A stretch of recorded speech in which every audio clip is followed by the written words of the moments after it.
I wake up at lunchtime feeling the heat. I see that I'm no longer alone. The couple who live across the passage have become animated. They are kind Spanish folks. He is probably my age, a lean face with a long beard that makes him look like a strict Orthodox Jew. And her, she is perhaps younger. She has a short light brown hair framing a regular Mediterranean featured face. They have a white dog with black patches of undefined origins. I am afraid of it, as I am of all dogs.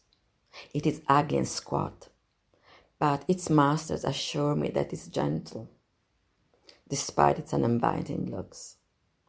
Tengo miedo de los perros, I precise in my broken but already understandable Spanish.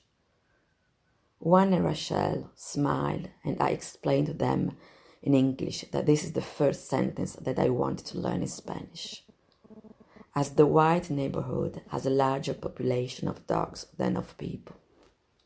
A blonde American girl, a Spaniard with a chubby face, the university girl from Turin who is absent, but that will soon be back, another young and stalwart Spaniard.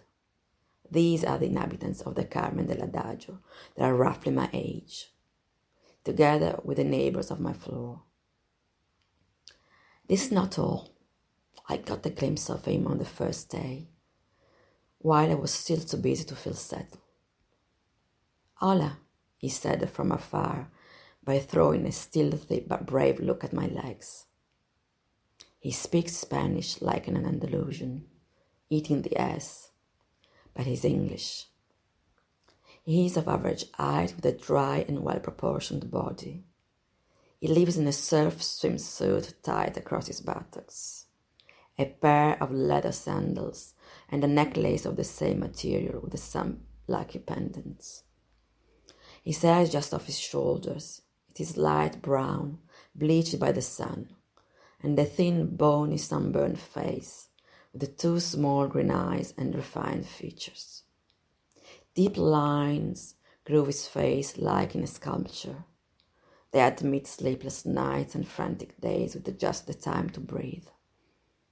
I guess his age, 50, precise and intense.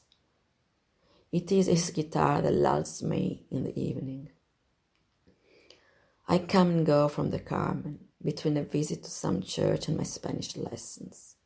I walk in the narrow streets with a vague fear of being assaulted by one of the many stray dogs, and I greet the elderly women seated outdoors, enjoying the fresh air in the small squares, as if I were one of them, a foreigner who has decided to pass a bit of her life in that white neighborhood that smells of a pueblo of bygone days. I walk around the streets and alleys with ease, surprised at my newborn sense of direction.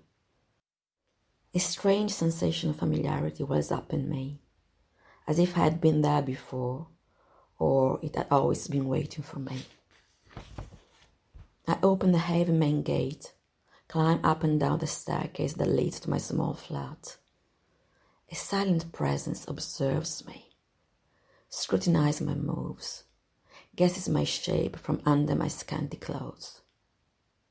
Its door is opposite the entrance at the bottom of the patio. It is always open, but protected from prying eyes by a green net curtain. I am sitting by the pool with my new and challenging book of Spanish verbs. He walks up the stairs with a piece of chicken in his hand. My name is Mike, but they call me Jingo. He kisses me on one cheek as a sign of informal presentation, and he goes off again to continue what he was doing.